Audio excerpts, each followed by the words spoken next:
6.5%, was it? Is that what the current odds are of the Stanley Cup? Well, and if you look at the round-by-round progression, the Stanley Cup favorite is the Vancouver Canucks. Like, what a time to be alive!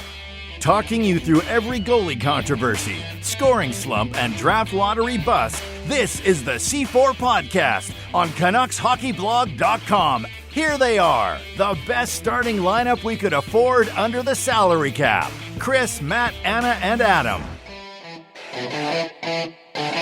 Welcome to another episode of the C4 Canucks Hockey Podcast, brought to you by CanucksHockeyBlog.com and the Whole Press Coverage Network. I am Chris at Lightvoice, joined virtually by Matt Lee at MattLee_61, Anna Forsyth at AForsyth03, and back on the IR, or alternatively, possibly designated for assignment, Adam Ovanell Carter at Adam FOC. So it's just the three of us for this show, which is happening moments before the C4 Fantasy Hockey Draft, I guess.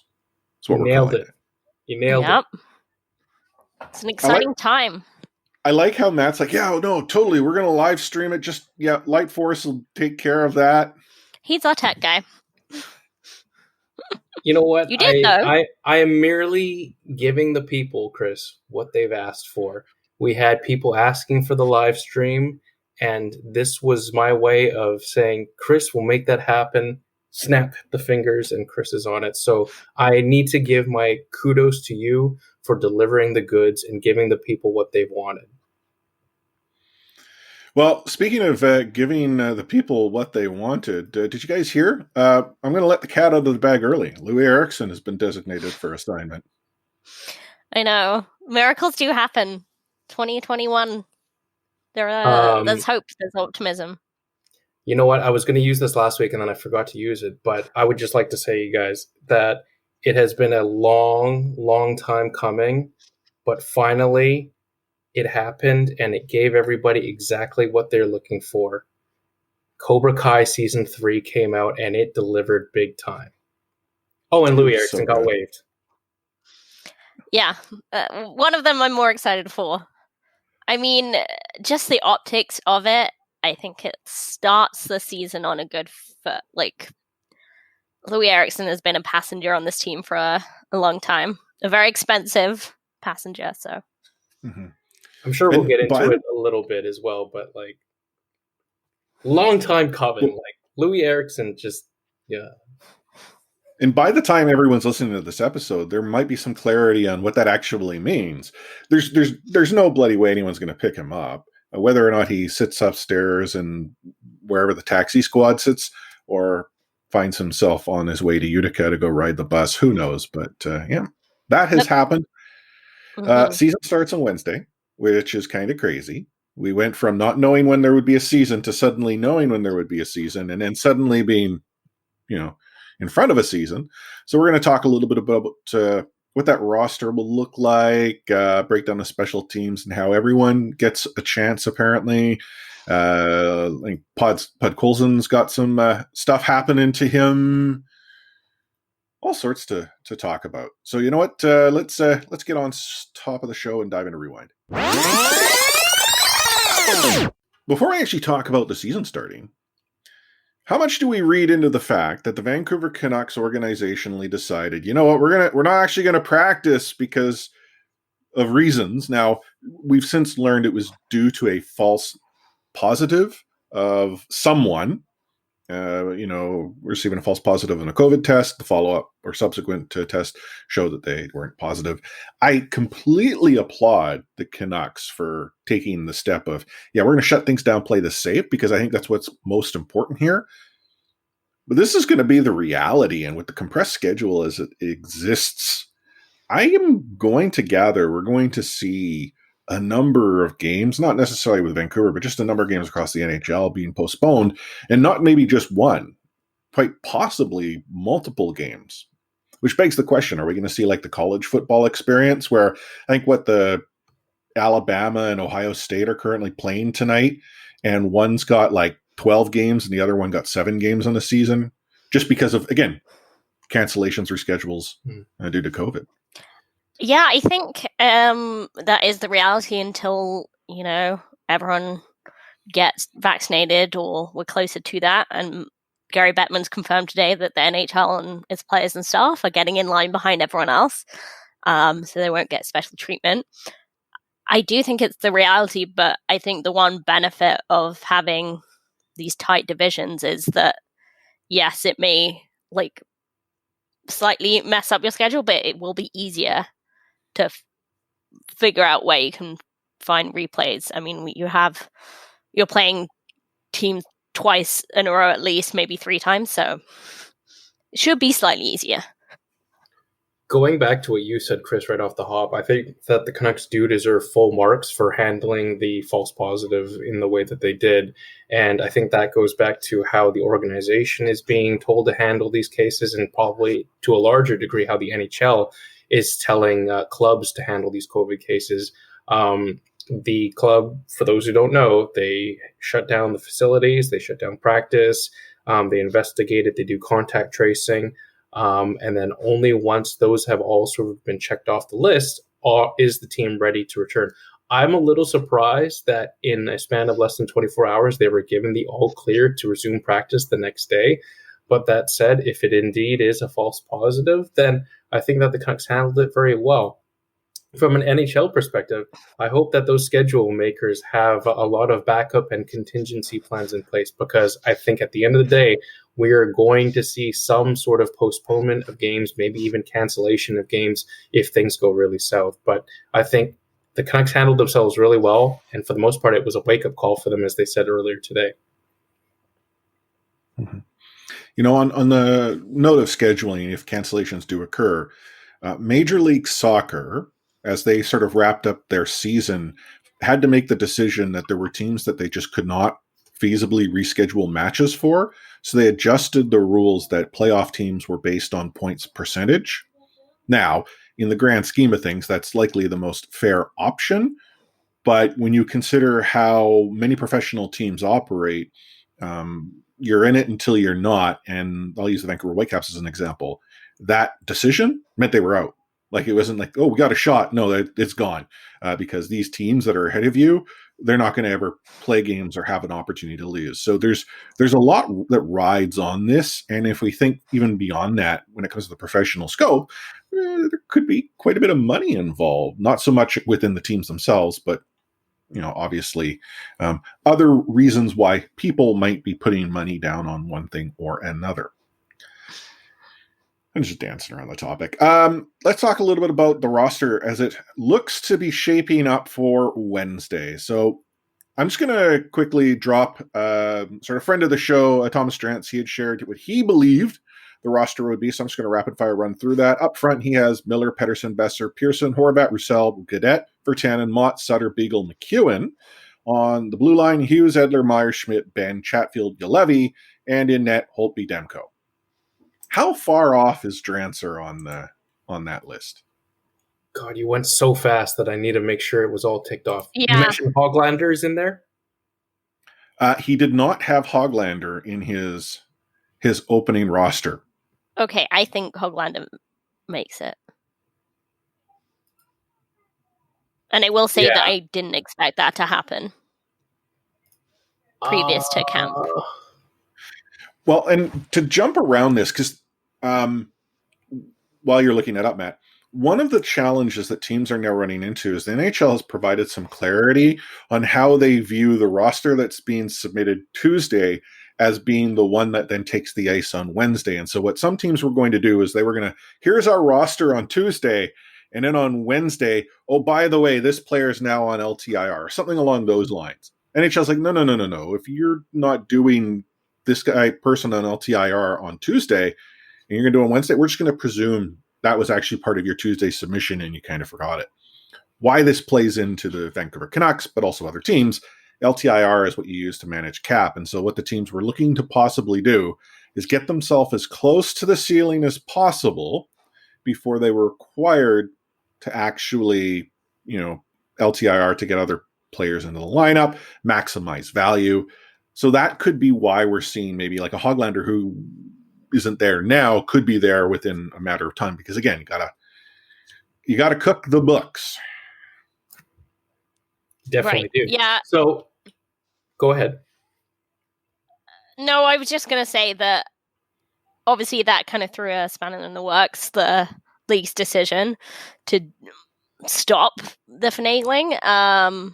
So yeah, it might affect it, especially when it comes to Hamonic, who's just started skating today, and inserting him into the roster. So that might have to wait. I do think that Chatfield is a Hamonic placeholder, but obviously that might have to wait until at least Thursday. Right. I was going to say Chris Gear earning every bit of his paycheck over the next 48 hours as he quote unquote cooks the books on the cap. To your point, Chris, I'm checking out Thomas Drance, friend of the show, in The Athletic. Check it out. His game day lineup for Wednesday does show Niels Hoglander on Bo Horvat's line. That's what I'm looking at now. Okay. And then on that third line and fourth line, Roussel got at Virtanen as well as Mott, Beagle, and Sutter. So then because the tweet I was looking at was what he feels that the Vancouver Canucks were going to submit for their Tuesday lineup. Right. I think they can be two different things. But I think when it's all said and done and the dust does settle and Wednesday night does come around, I think what we have discussed is we will see Niels Hoglander in the opening night lineup, and we'll see Travis Hamonic in the opening night lineup, and we will see either Braden Holtby or Thatcher Demko between the pipes. Yeah, do you have an answer on that? As to who's going to be between the pipes? Mm-hmm. I said this last week. I think it's Holtby. I said this last week that I think Demko gets the first game, but Holtby gets the most starts of the season. So here's me hopping off of that fence. Chris, what did you? I have Holtby. I mean, as far as camp goes, there isn't much of a difference. Holtby is maybe marginally outperforming Demko, considering he's had to adapt to a new goalie coach. But if I had to pick, I think I'd go with Matt and say that Demko is just the goalie in residence, considering there's not a big standout contender, that he might get the first shot. But we open with a back-to-back, so and you want to think we'll have both. That's the key thing is with the schedule as it is, there are a ton of back-to-backs, and there are back-to-back-to-back. So the likelihood of one, because I think it was in the last show I'd said, I kind of see Holtby getting far more games. I am rethinking that because it's the struggle of remembering this season is unlike no other. It's no different than when we're starting to talk about point production or, what we expected of a player. One, it's not 82 games, so everything is going to be compressed. But then two, the fact that so many games are going to happen so quickly, it's going to be difficult to go and suggest, Jake Virtanen is going to get X number of points like we had. So I would take back the whole Holtby gets more. I think it's more balanced, but I do think Holtby gets the start. But hey, if Demko does, cool. I bet you, Matt, you pointed out, it's one way or the other. Same goaltender's not starting both games. Yeah, super quick off the rails, just in terms of the weird schedule. That's a consideration in fantasy too, right? Because draft ranking seems to overvalue older, more experienced players anyway, more than I would. But you've got to think in a season like this, then that those are the players that are really going to struggle. Yeah, the wear and tear. Mm-hmm. Very, very good point.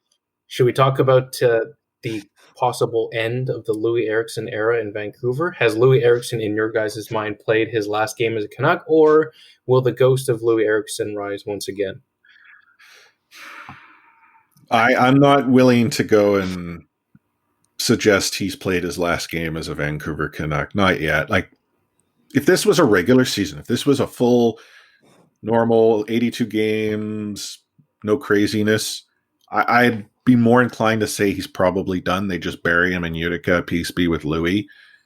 This season, considering how much more difficult it will take, like, it's hard to suggest that you would be willing to give up the sort of stability that Louis brings. He doesn't bring much, but if there's one thing you could argue is that he doesn't hurt you as much as others could, especially in the clutch.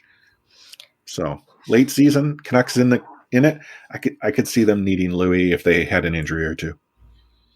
Hannah? Yeah, I mean, I think honestly they'll leave him as a taxi squad member and use him in desperate times. I don't think he's someone that's immediately gonna jump in, but as Chris says, he's kind of a shoring up type of character. And he doesn't hurt the team that much. He hurts me, but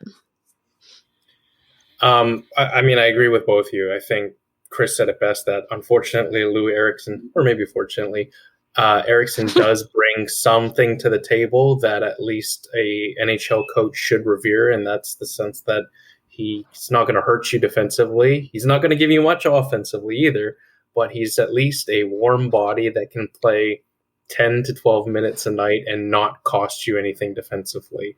And that's probably the reason why we will see Louis Eriksson at some point. That and the condensed NHL schedule as well. The next question I wanted to ask you guys, hey, real quick, who plays more games for the Vancouver Canucks this season? Louis Eriksson, Justin Bailey, or Sven Baertschi? Yeah, the correct answer should be Sven Baertschi. yeah, But I don't. It should be, but I think it's Bailey. Bailey, Eriksson, Baertschi. Who is the best player among those most NHL suitable? I think it's Sven Baertschi, and it's not even close. Is it Sven Baertschi? Yeah. I think Baertschi over Bailey. Yeah. I think Bailey over both of them. I think Bailey has more potential than either one of them. Yeah. But right now, Sven Baertschi is a better player. And that's only going to decrease the more time he spends in Utica. But I think Chris is bang on that Baertschi is at the bottom of the pile in terms of the coach's vision for the team. I fully agree that I think Sven Baertschi might be the better player right now. And I'm not going to take anything away from Sven Baertschi because he actually had a pretty good training camp by all accounts. But I think Justin Bailey fits more into the bottom six or sparingly in the top six if it came down to it.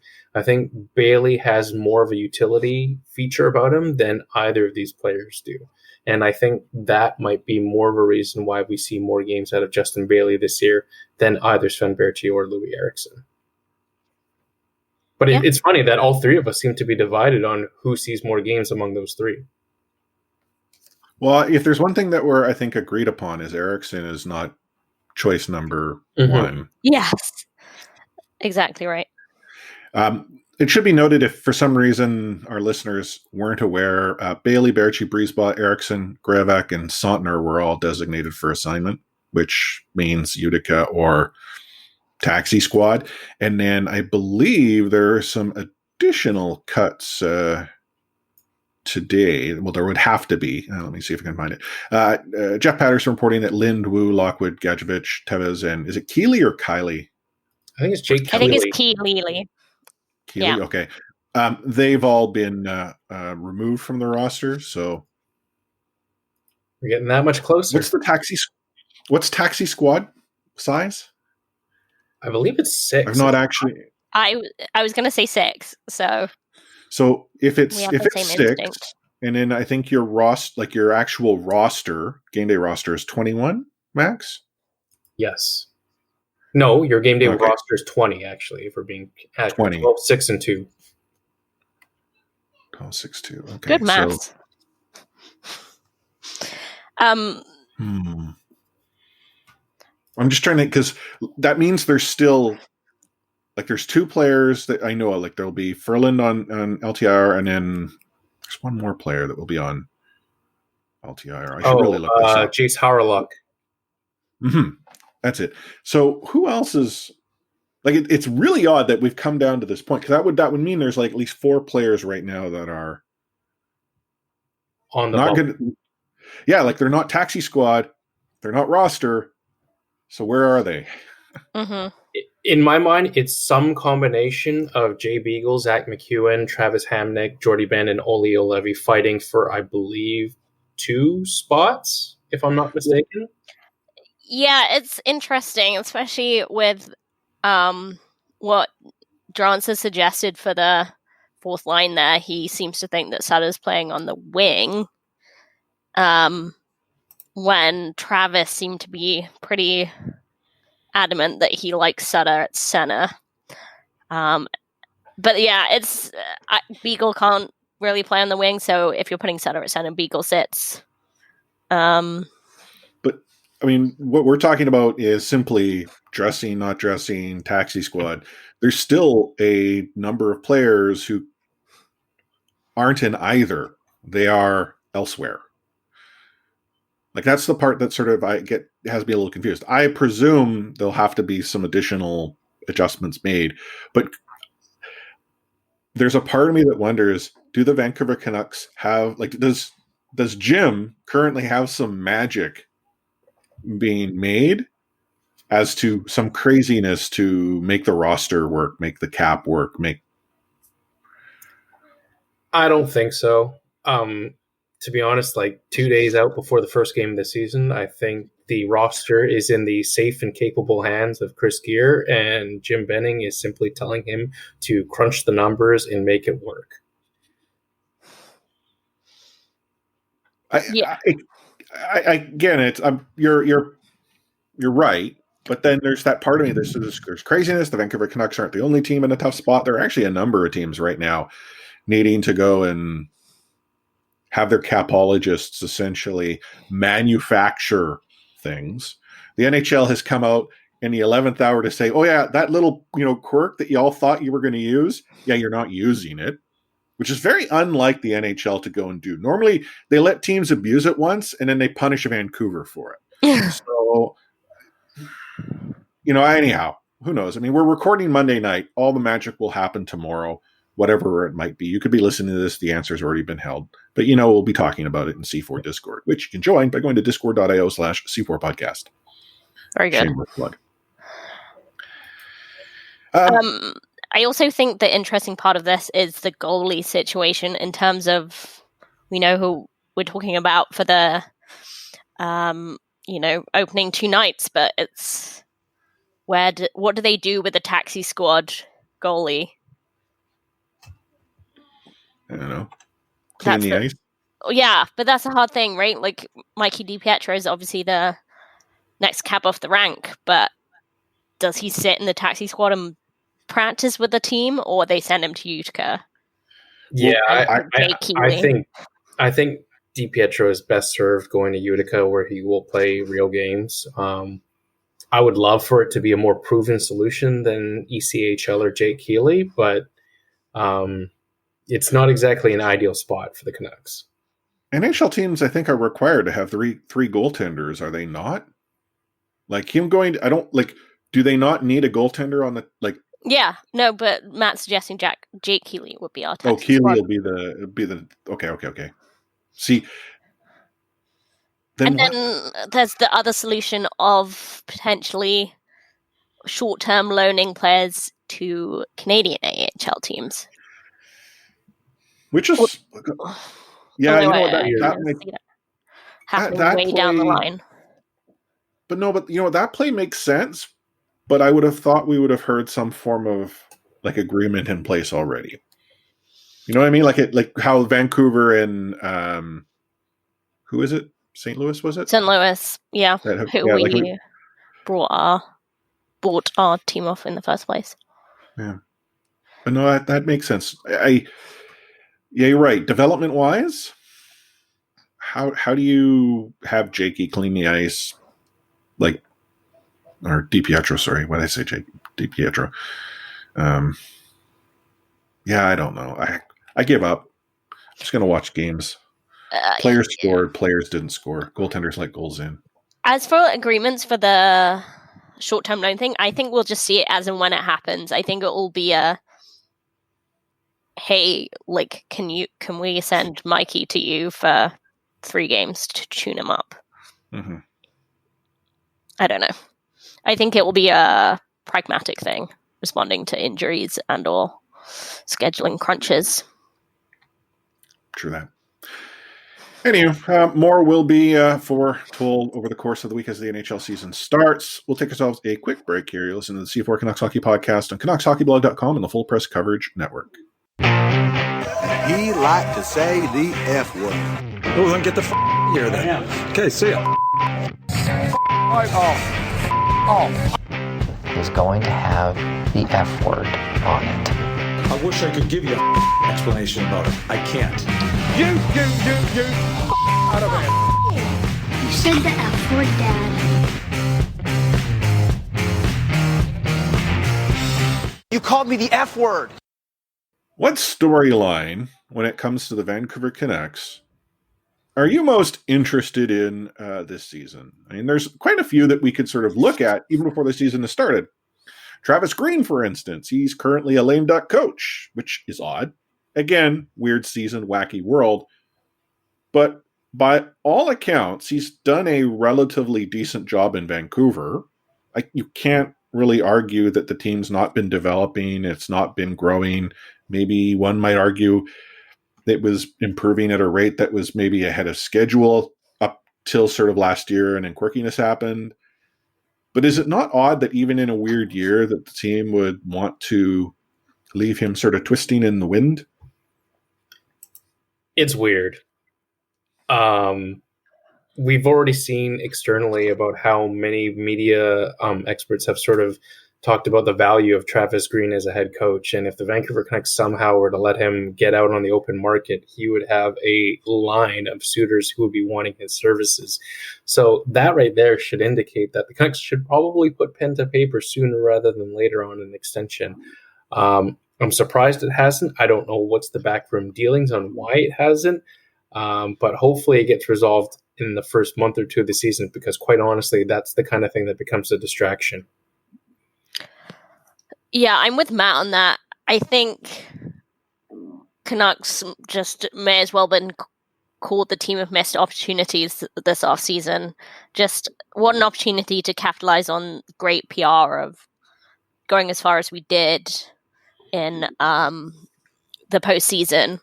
And there's just a few players that we could have maybe kept around for a small chunk of money. So yeah, it does seem strange that they didn't use that opportunity to sort of say, like, Travis is our guy. We're only going to build on this. Because who knows if we will. Like, this is such a strange season. You've got to say the team has gotten a little weaker. So it just seems strange that they didn't, like, use that positive moment to re-sign. Yeah. A friend of mine has suggested that it has more to do with Jim Benning than it does with Travis Green. And that's not to say Benning doesn't want Green back. That is more ownership saying to Benning, hey, was last year a mirage, or is that actually a sign of things to come? And that potentially, if, let's say, the Vancouver Canucks regress significantly, even in the wacky season that we would see, ownership would simply say, you know what, reset, bring in new GM, who in turn brings in new coach. We have to consider, you look back at the Vancouver Canucks, when Mike Gillis came on board, the world was shocked that AV stuck around. Like, even AV, I think, presumed he was going to have to find a new team. They kept him. Now, Mike Gillis only ever got one additional coach to take. Jim Benning, however, he's had a couple himself. So I don't entirely know if they'd let him bring back a third one. And then the other thing, though, I countered with is like, okay, if this makes a lot of sense, great. But the Canucks don't really know organizationally how much money they've got to spend. Like, one might argue they're a little cash poor. We've seen a lot of the deals they've signed where they're allocating dollars outside of this weird season. We've got expansion, obviously, coming into play, which is going to adjust rosters across the league. So could it be that the Vancouver Canucks are just being prudent? I don't know. That I get that reasoning, but I'm not sure if that's as important. I'm genuinely curious. How many teams, like, and I'm not, you don't have to say 7, but, like, will it, like, Matt, you had mentioned that the word on the street is Travis Green, if he makes it to coach free agency, as if there is a thing, there would be people picking up the phone and giving him a call. Do you think there's actually a market for Travis? And the thing about that also is, does Travis want to go to those teams? Like, if he has a choice of playing the market or potentially coming back to Vancouver, I would imagine if another team were to make an offer, they would have to be where Vancouver is development-wise, or a contender that doesn't look like they're going to see the door slam shut. Well, let's put it this way. I mean, Travis Green has made every indication he'd like to be back in Vancouver for the long term and how he's excited about the team's future. But that said, he's going to have options too. Teams will want to have him. And, I know coaching vacancies don't exactly open up for long periods of time either for him. But whether it be him biding his time over an off season, he's going to have teams who would be very interested in his services. And I think this is someone who we're going to see this year get some serious consideration for Jack Adams, to be honest with you. Travis Green is valued very highly across the league. And even though he has said he wants to be in Vancouver and maybe loses a bit of negotiation leverage that way, this is somebody who's going to have options for him if he's out there in the open market. Mm-hmm. Yeah, I agree. I think he wants to go where he's wanted. And he wants to go somewhere where, his opinion matters in the development of the team. And I think that is Vancouver, but obviously Jim Benning isn't the perfect GM to work with. Though I'm sure there are worse out there as well. So yeah, I think it is important to lock him down because as much as he's attached to the development of these players that he's seen through Utica and Vancouver, it'll be much more important to him to be valued. Yeah. So I sort of suggested the possibility of a Canucks performance issue, but looking at this roster, looking at the start of this season, looking at the fact that the Vancouver Canucks are going to only play the Canadian teams, where do we sort of see the team trending? Are we trending towards a more progressive experience? Progression not necessarily meaning... Actually, what is progression? Is progression making the playoffs? Is progression competing for a playoff spot? Or is progression sort of the big picture? Players performed, they just happen to run into, the impediment that is the 2021 season? Yeah, I think that's a good question. What is considered progression for this year's version of the Vancouver Canucks? And even though it would technically be considered a step back, I think given a weird condensed season like 2021, progression for me is the Vancouver Canucks getting back into the postseason. They don't necessarily have to win a round, but I think progression means them getting into the postseason once again and maybe making a little bit of noise. I think we can all agree that this is a weird year for every single NHL team that's playing. And that the Vancouver Canucks, there was a lot of roster turnover. And I think there are probably more people than not who think that they're a candidate to regress. So for me, I look at progression as them getting back into the playoffs. I think that's fair. I think that's a fair standard to have, given obviously Canucks outperformed expectations under strange bubble circumstances, whatever. But although there are some losses to our team, there's a lot of new faces. Goaltending is up in the air. I do think that should be a standard that the Canucks are now at, that they're at making the postseason. And that should be an expectation. My question to you guys, do you think that the Canucks are a better or worse team than last year, though? Because I look at the additions of Nate Schmidt and Travis Hamonic replacing Tanev and Stetcher. Yeah, the Canucks are dropping off from Jacob Markstrom to a combination of Holtby and Demko. But all things considered, I think that the club is kind of the same. Okay, so that's what I was going to say. Like, if you were going to say better, I'm like, no, I don't know if they're better, but I could argue that they're, the addition and subtraction have net to zero. Yeah. Yeah, I think the top 6 is maybe where you'd say slight regression in that Höglander, as promising as he's looked in camp, is such an unknown quantity. But yeah, overall, I think the defense is, after looking a lot worse, is actually looking better. And goaltending, who's to say? I think definitely more uncertain. But overall, the needle hasn't moved that much in terms of roster, but that's just so much. I will say, difference. I think Anna brings up a good point about Nils Hoglander, and for me, I look at Hoglander as that sort of make or break factor on whether or not the team is better or not. I think that's the biggest drop off is you're going from a proven top 6 talent in Tyler Toffoli to a complete unknown in Nils Hoglander, but has demonstrated all the skills that he belongs in the NHL. So if Nils Hoglander can at least fill some of that void that Tyler Toffoli has left behind, I would actually be willing to venture that the Vancouver Canucks are a better overall team than they were last season. Are they better enough that they're going to book their seat into the conference finals? Probably not. But again, we're looking at progression as the Vancouver Canucks getting back to the postseason. I Agree with me. Well, no, I agree. I will agree. I was going to say, Hoglander is that variable, but now I'm starting to think: are we putting faith? Are we putting faith into a variable that, at worst, is simply status quo?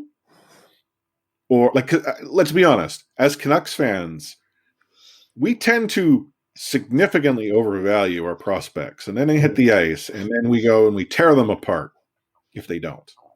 Or in some cases, we will support them until the day we die, even though their potential will never be met. We sort of do this. So I'm kind of wondering with Hoglander, are we maybe overvaluing him based on what we saw of him prior to coming to camp, what we saw from him in camp, and will that hold true into the NHL season?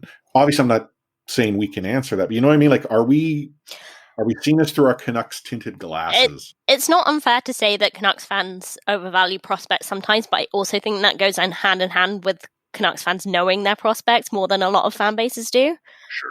And that's probably because of that period of retooling that they went through. But there was a statistic that showed the Vancouver Canucks were actually at Canucks was mentioned in the NHL offseason and trending up. So the fact that Canucks fans were causing the Canucks to trend in the offseason. There is no offseason for Canucks Twitter, Chris. You know this. I know. Anyhow. No, Matt, I'm gonna simplify. I agree with you. I actually agree with you. Let's take ourselves another short break here. You are listening to the C4 Canucks Hockey Podcast on CanucksHockeyBlog.com and the Full Press Coverage Network. Take hitting out of the game. You can't hit anymore, so don't do it. The unsportsmanlike conduct, I want to get an explanation on that. No kidding. Because how do you get suspended for unsportsmanlike conduct? Plus interference. There's no interference there. He had the puck. Now, Madison never ever did that before. Now, why did he do it? That because he was mad. Well, your early favorite for the Calder Trophy, that's for sure. Elias Pettersson, you might even say your early favorite for the Hart Trophy. Just to get back to your question, Elias is going to play plenty. He didn't play. He's going to get a lot of power play time. And, yeah, I'm concerned about our offense. We lost 200-point players, and we've got to find a way to score. As we look to wrap up this episode, because we got that fantasy draft that the two of you have to go and perform well in. I'm not, because auto draft isn't all that flashy.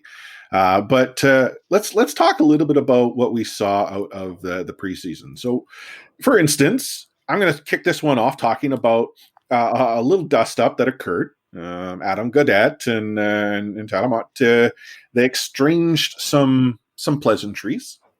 One might argue that Mott came in with what could be argued was a slew foot. Obviously, players are coming into the preseason to compete because they're not getting that opportunity to sort of do it in game shape against the opposition. What does it mean that Mott's... do you even say he's playing his team hard? Because wasn't it he had, leading up to that, I want to say he had taken a shot at someone else? And then Gaudette finally just had enough with it and said, let's go. Yeah, I think Mott was the one that was in on the play that may have injured Jace Hawryluk. So there was a little bit of blood boiling over, I guess, in that instance. I don't think that the two incidents are directly correlated with each other. But At the end of the day, it looks like Adam Gaudette, at least on the surface, was not very pleased about that quote-unquote takedown from Tyler Mott. My thoughts, it's two guys that are enjoying the intensity of a scrimmage. Travis Green put it best when he said he didn't love it and he didn't hate it either. I think that there's nothing wrong with bringing a little bit of intensity to bring that NHL kind of feel to your practices, but you don't want your teammates fighting each other either. Well, no, that's sort of that's the hate it part, because what bad could happen from that, right? There's so much, but then equally you want to see the fight, not the fighting, but the fight, the passion, the compete, because that's something you use to evaluate when you see like the Canucks play the Flames, in a split squad or what have you, as you sort of go through the preseason. Yeah, I think fighting camp is dumb, but boys with their testosterone do dumb things sometimes. Whoa. Sometimes? Yeah, exactly. But yes, I do think it's obvious Tyler Mott is on the bottom end of the roster. Like, he's going to have a competitive camp. Adam Gaudette's trying to cement that third line spot. Jake Vatanen, I know, pile drove a puck into Jack Rathbone as well. So they're, living on the edge through camp. So not too big of a deal. In a sensitive spot of Jack Rathbone. Yeah, I said knees, but, lower body. He hit him in the left rath, or was it the right bone? It might have been both. Right in the jack. God. Speaking of Adam Gaudette, though, just on that note, apparently he has been having some nutrition issues and spoke to a nutritionist and has now been able to get things sorted out to put some weight on. And I'll be honest, I wasn't aware that weight was ever an issue with Gaudette. So if this obviously helps him become healthy, doesn't matter what his weight needs to be. But what does this potentially mean for his game, like being sort of that heavier player on the ice? Are we going to see him become that sort of true agitator that there are some who would love to see him be, and / power forward? Well, first of all, I cannot imagine not being able to eat a full meal like Adam Gaudette had been for the last few years. That sounded terrible. Because when I'm eating something, I'm going to eat the whole thing. And so good to hear that he's able to eat full meals again. In terms of him becoming the power forward, I hope so. It sounds like he had trouble putting on weight as a result of this condition. And, I think everyone's sort of hoping for a little bit more out of Adam Gaudette as we go into year 3, I believe, of his NHL season, of its NHL career. And that's typically when you start to see players scratch the surface of their potential. So it's definitely coming at a good time for him in his development. Yeah, and I think just from a mindset point of view, it seems like something that was really bugging him. So if he's more comfortable in himself, less stressed, that's really going to help in this condensed season. How many of the players are going to be Twitch streamers by the end of the season, out of curiosity? I was watching some of those streams, and to be honest, I was mildly entertained from them too. I will say that the anti-Fortnite take has aged badly. Well, okay, look at the roster composition when that occurred to how it exists today. The age has dropped quite a bit, and you now have the likes of, I'll use Adam Gaudette as an example. Adam Gaudette and his wife Michaela have seen the power that is social media. I've been in a few of his streams. It is one of the most accessible ways to get to a player imaginable. Now, there's a double-edged sword there, being as accessible it is, equally as easy for you to drop some crap in his stream. But I talk about the good old days, and I know, it's dating myself as I am apt to do. You used to be able to go to Vancouver Canucks games, and at the end of the game, didn't matter what seat you paid for or who you were, you could head down the stairs from the concourse into the lower bowl, hang out at a gate that was within shouting distance of players. And many of them would come up, they'd chat, they'd sign things. The accessibility existed. And that went away as obviously the modern rinks were built. It then became monetized. I know season ticket holders get opportunities, other people get opportunities. And then even with social media, accessibility to the person like you and I to players didn't exist. But now, like gaming, Twitch streaming, what have you, it just allows them to introduce themselves to their fans in a whole different way. And I think that understanding now exists. It's the era of the players who are like, completely arm's length, stay away from me is necessarily going away. And now we're seeing more like PD. How many times has PD engaged with people on Twitter? He might not actually reply, but you'll say, hey, PD, can you do this? And suddenly he's doing, Instagram modeling and whatnot based on your suggestion. Yeah, it was definitely the summer of PD. He had himself a great time, and you know what? He's having fun. There's so much about hockey that is stuck up and stuck in its ways, so it's really great to see some of the young players driving that change and kind of forcing the sport into the modern era. Mod Girl Summer. Shout out to the broadcast, but they made that a successful charity campaign that even Tyler Mott and many of the players on the Vancouver Canucks got behind. It's more than gaming, but I think gaming is sort of a sign of change starting to occur. It's just unfortunate it has taken as long as it has for this cultural shift to occur in the game. Back on the Canadian division. Want to do a quick, way too early, but why not ranking of those Canadian teams? Ooh. I want to do this game. I figured you would, Matt. Toronto is a clear number 1, unfortunately, and Ottawa is a clear number 7, unfortunately, or fortunately. And then after that is where it gets interesting.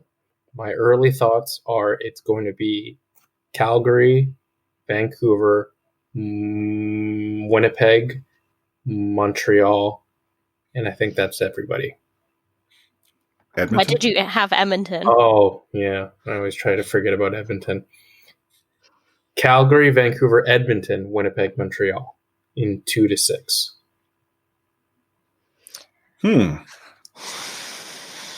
So Toronto 1, Ottawa 7. I will agree with you there. I was actually going to say, is it easier to go from the bottom up or from the top down? Because the middle is where the problems exist. Look, the cream is the best part of the Oreo.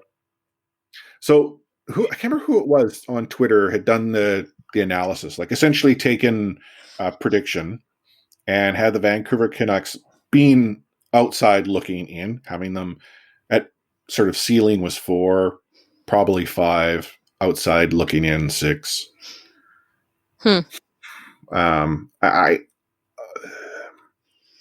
My difficulty is not knowing how Edmonton's going to perform. I feel Edmonton is just a team that exists in the world of question marks. Yeah, see, my problem with Edmonton and Winnipeg, for example, is that Winnipeg has some really good players, but they never seem to be able to put it together in a row, whereas Edmonton does not have a ton of good players, but they have a couple of elite players, and that seems to be enough for them to sort of skate around in the mediocre level, when really they're a terribly built team. And you've got to think that their goaltender situation will come to roost. Yeah, my problem with Edmonton is their goalie is sus, as they say in Among Us. Well, they're running back. Goaltending is the problem. What do we need? Let's just run it back. It'll work this time. So Edmonton, if things actually pan out, you've got the McDavid and Draisaitl carry factor as well. That's what's scary about Edmonton is if they can figure out how to prevent the goals from being scored, they have shown that they can score themselves. Calgary, I feel, is made improvements. I see them being a very competitive team. I could see it Toronto, Calgary. Montreal, I feel, is aging. Winnipeg, Montreal's got some young up-and-coming players as well, though. But I feel like they lack the middle ground. Yeah, Montreal, I feel sort of where Vancouver was sort of in the tail end of the Sedin era, where there's a window, but is it open or is it closing or is it closed? I think Winnipeg is just too vanilla to not miss the playoffs. Like to me, they're gosh. See, that's the problem. Like, okay, I'm going to say Ottawa, Edmonton down at the bottom, Toronto, Calgary up top, and then it's a sword fight between the Jets, the Habs, and the Canucks. Fair enough. Yeah. I will say very quickly before we go, NHL.com released a lot of their expert predictions for the season, and the Vancouver Canucks were in on an awful lot of conference final and even Stanley Cup final lists. Wow. An awful lot. Just from the bubble? Like I don't know. I think people are seeing the star power in Vancouver and definitely gravitating towards Vancouver. Vancouver is now the sexy team in the NHL. Okay. But Eric Goodbranson doesn't play for us anymore. All right. No, I'm genuinely shocked. If there are a number of people that have them in Stanley Cup final, like conference final, like in my mind, that'd be awesome. Yeah, like that would be like, oh my goodness, this is like better than 2011 Game 7 where they win almost. No, it wouldn't have been better than that. Yeah. Anyway, listeners, genuinely curious, where do you have the Canadian division all panning out? Obviously, it is difficult to tell, and where we are watching these teams play over and over and over with rosters that we're not entirely sure will be comprised of, in a schedule that may or may not change as the season goes on. Fantasy sports be damned. Good thing we're running a pool ourselves. Any other final tidbits or notes we want to touch on before we look to wrap this show up? Well, I noticed in the rundown. Sorry? I was going to say, I noticed in the rundown you had likelier Pettersson gets Hart consideration or Hughes gets Norris consideration. Real quick, I think Hughes gets Norris consideration. Over Pettersson getting Hart? I like them both, though. Can I? Right? All I'm going to say is Hart is stupid, and I'm not going near Hart. It's such a stupid award. So I will say Hughes marginally. But okay, I don't disagree about Hart, but like friend of the show, Jordan Whitman, had pointed out that the Eastern Canadian media are now going to be forced to watch Petey because the Canucks are going to be playing those teams far more than they normally do. And that might open their eyes that, he's more than a defensive liability who's just flashy in the postseason. Yeah. And my last real thought is free Vasily Podkolzin. Free him. Oh, gosh. Do you think he'll ever play in the KHL again? I don't know. Just get out of there. Get out of Russia. If you're like, I understand the lure if you feel that your career is coming to a close and you need to continue to play. But I just, even a homegrown player, outside of being sort of forced to, you run the risk. Isn't he? That's he's as good as. Yeah, I just. April 30th can't come soon enough. The way he's been deployed, the way he's been treated, the fact he gets dressed in skates for less than a minute. Yep. Yeah, imagine if your entire shift at work was a minute long. Jake Virtanen and Travis Green's doghouse gets more ice time than Podkolzin often has. And I didn't know that was even possible. So here we are, wrapping up another phenomenal show, back, as we said, weekly. Before I forget, for those of you who are patrons who have helped us out by choosing to listen in, look for an episode of Off the Rails to come to you later this week. And that will resume on a twice monthly basis. I'd say bi-weekly, but I did that once and someone's like, twice a week? Twice monthly. Makes better sense. Mm-hmm. I think we need to do a best of show. Sounds good. But what final words of wisdom do you have all of our listeners there? Free Vasily Podkolzin. And I'm getting ready to make my draft selection. Deja vu. Anna? # beat Edmonton. Oh, I'm more of the pessimist. # don't lose to Edmonton. It's half empty, half full, same amount of water. I was going to say, is that not the same thing? There are no draws in hockey. It is. It is the same thing. However, it's, are you going to go into the game to win, or are you going to go into the game to not lose? Don't be that guy, Chris. I am always that guy. If you haven't done so already, join C4 Discord. Gate 16 is hopping. Lots of conversation, some hot takes, some cold takes, and a whole lot of, oh my goodness, oh my goodness, oh my goodness, awesome, awesome, awesome. Discord.io/C4 Podcast is the place to go. If you're not already following us on Twitter at the C4 Podcast, click that subscribe button on our C4 YouTube channel. It's bit.ly/100-4C4. So 100 FOR, all caps C, capital C4. That'll get you there. We're 36, I want to say, when I last checked, to our goal of 100. So help us out by clicking the subscribe. And something I haven't actually asked for anyone to do in a long time, but please do that. Drop us a review. Love us, hate us, as long as it's 5 stars. We're happy. But you can review us on Apple Podcasts. I want to say Stitcher might be another one that allows for it. And if you're like, well, I want to leave a review, but the app that I use doesn't allow for it, go to podchaser.com, search for the C4 Podcast. Podchaser.com/C4 Podcast is the way to go. You can not only review the show, you can review individual episodes there. So if there's an episode we did well, let us know. And if there was an episode we didn't do so hot, let us know that we did well, to sort of pump our tires a bit. We need it. So on behalf of the designated for assignment, Adam O'Nalcar at Adam FOC, Matt Lee at Matt Lee _61, Anna Forsyth at E Forsyth 03, myself, Chris Lightforce, signing off with those words of, we're out.